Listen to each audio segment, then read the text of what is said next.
I think we need more propaganda. Okay, I know this is going to be super controversial, but I really feel like the word propaganda gets a terrible rep. And I get why. Because, like, when you typically hear the word propaganda, you're probably thinking about posters from the World War trying to get more people to join the US Army. Like, you know the one that I'm talking about? It's some dude with a white beard and a tall hat pointing his finger at you, and it says, "I want you for the US Army" at the bottom. And if you don't know it, maybe you can Google Uncle Sam poster and take a look.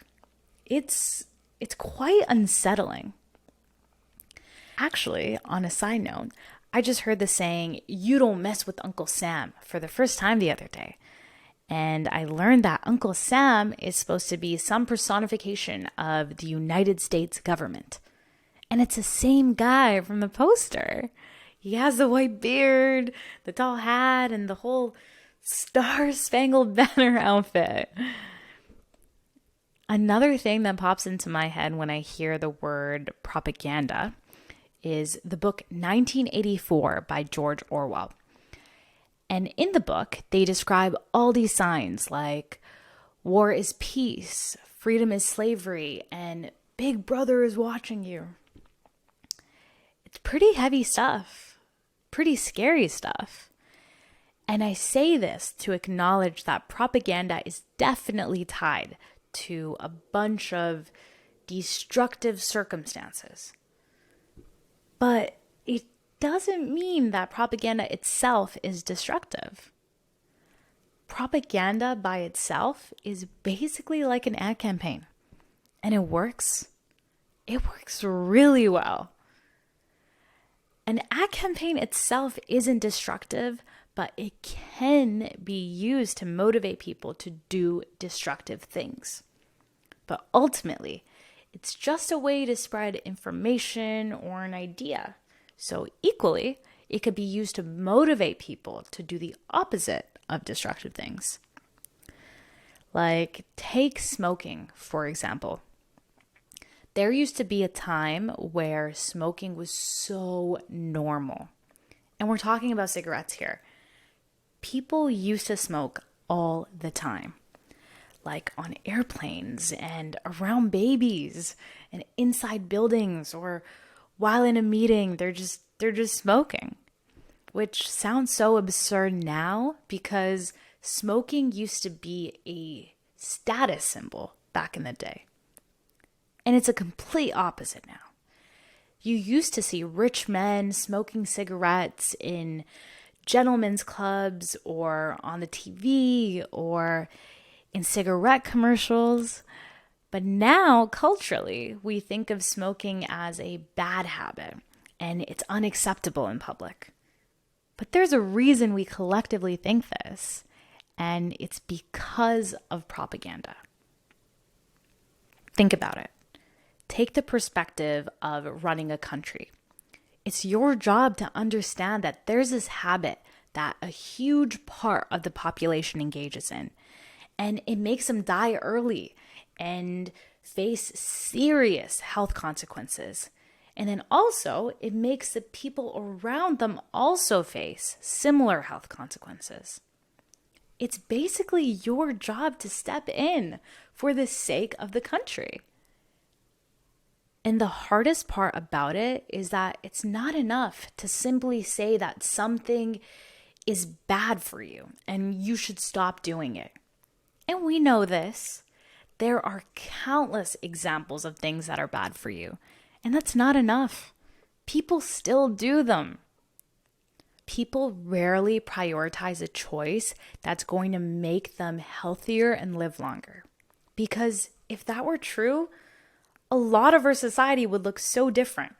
People would exercise way more, and corn syrup would be illegal, and a lot of things actually would be illegal. And think about back then. Smoking was considered a classy habit. And to make people break that habit and then think of it as the opposite of classy, you need to do some serious social engineering to change that culture. And that is exactly what propaganda is for. So it wasn't until the 60s when the US government started intervening. They created this propaganda to run an anti-smoking campaign. And they started off by running TV ads that would talk about the negative health effects of smoking. But they doubled down by also banning cigarette commercials on all American television channels. And they pulled a bunch of other moves, like restricting smoking in public places like buildings or airplanes. And then they added an extra tax to buying cigarette packs. They also added a minimum age requirement because one didn't exist before. And eventually, the result of all this anti-smoking propaganda made smoking less socially acceptable. And take a look at the effects of it now. In this day and age, smokers get a lot of judgment from friends, from family, from coworkers. People generally don't want to be around someone that smells like cigarettes. People won't even buy cars if it smells like someone smoked in it. And people won't even rent homes where someone had previously smoked inside of it. And sure, maybe you could argue that now the smell bothers you, but it's unlikely that you could have said that 50 years ago, even if you weren't a smoker. The point is, the culture now is that smoking is tacky.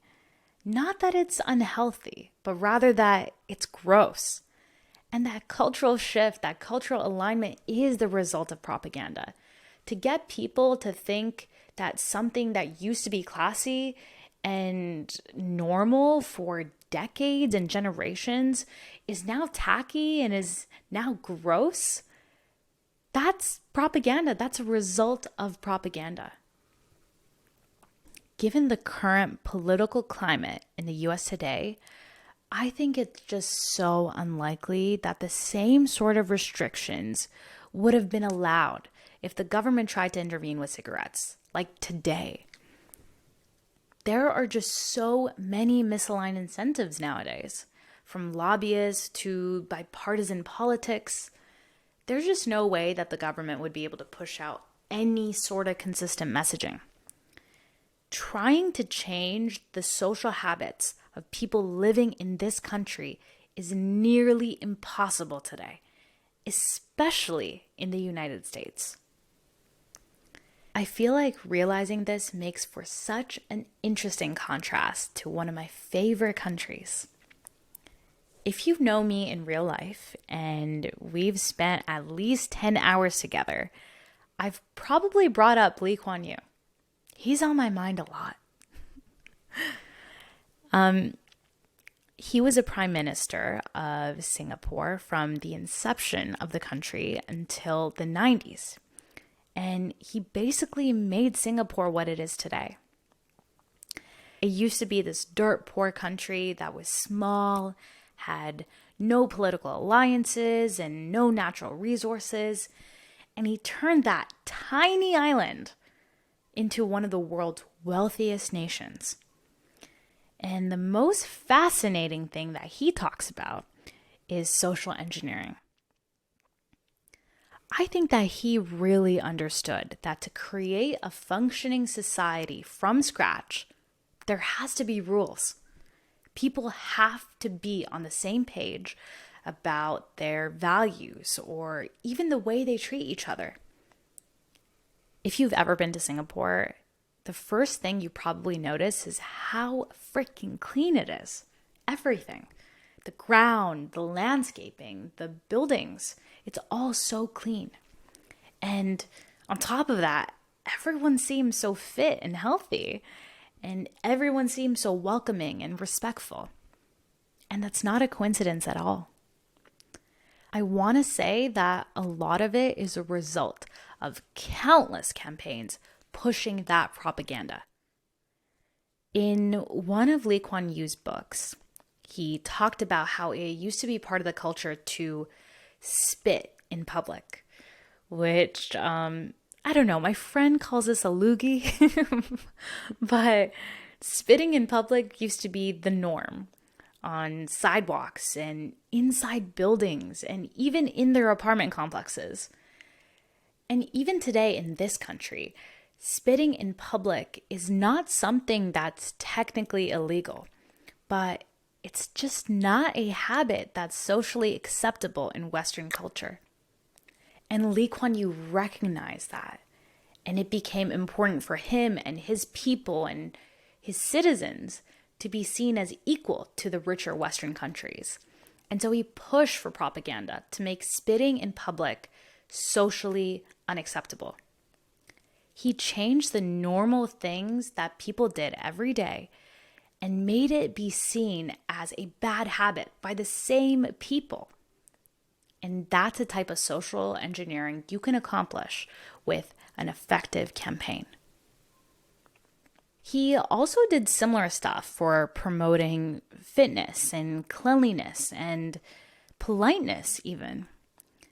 Now, some of these things, yes, you can enforce with a fine. Like you litter, you get caught, there's some sort of punishment for you. But what about politeness? They don't fine people for not giving up their seat to a pregnant lady on a bus. People only do that when they feel like they should or that it's expected of them. But to make that a norm and make that an expectation, it has to be part of the culture somehow. And that's basically the role that propaganda plays. And propaganda can be in so many different forms. Sometimes it's in the form of a song, like an anthem or national anthem. And sometimes it's on posters through slogans and banners. And other times it could be reminders through physical authorities. So anybody that has some sort of audience or power dynamic with the general public, like a political figure or a celebrity, having them serve as a reminder of that propaganda is also another effective way to use it. In Lee Kuan Yew's case, his most effective propaganda was almost always a variation of this 3-step process. The first part would be the publicity and messaging. His team would come up with some sort of clever slogan and maybe also a mascot, which, by the way, Singaporeans love their mascots. And they'd make sure that it was punchy and memorable. So for the courtesy campaign, where they were trying to introduce politeness and courtesy as part of the culture, they came up with these lion mascots called the Courtesy Lions. And they paired them up with these slogans and put them everywhere. Bus stops, newspapers, billboards. It quite literally was an ad campaign. And sometimes for campaigns, they would also make these comic strips to make it more relatable. Like they had this strip where someone was acting polite and courteous and considerate, and they gave them a thumbs up. And to contrast it, at the bottom, they showed someone acting inconsiderate, and it was like, boo, gross.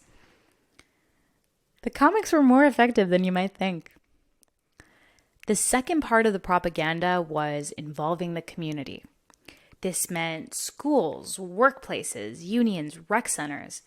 Anywhere that his government had any sort of power or leverage, he was able to push this messaging through. Now this I find really clever, not only because the government is leveraging places where they already might have power, but also because once you have partners, they become the physical and intimate reminders of the messaging itself. And that's a physical representation of the campaign. A human mascot, essentially. And it's at the micro level. The people at the schools, unions, rec centers, all human mascots. And they don't even know it. And now at this stage, it's a really, really effective ad campaign as it is. But to take it home, the third and last thing he'd do is get some legislative backing. There might be fines and punishments, or police, or surveillance could be involved, depending on how serious the campaign is. This last part is really just to accelerate the process. But overall, his campaigns worked. He created and sustained this culture for decades, and it still exists today, even though he's no longer alive. The most beautiful thing about propaganda is how it creates this sense of alignment, this sense of community. People start believing in it because they think they should. And once they truly believe, they become advocates for it. And then advocates create a community and a culture. And I think we need more propaganda in the US today for the same reasons. There are just so many misaligned incentives from private industries and lobbying and bipartisan politics. It's really at the stage where if cigarettes were popular today and it became clear on a societal level that they should no longer be popular, that they were detrimental to our society, to our country, I don't think the government would be able to intervene, despite it being their job to keep that sense of structure and harmony and health in our society.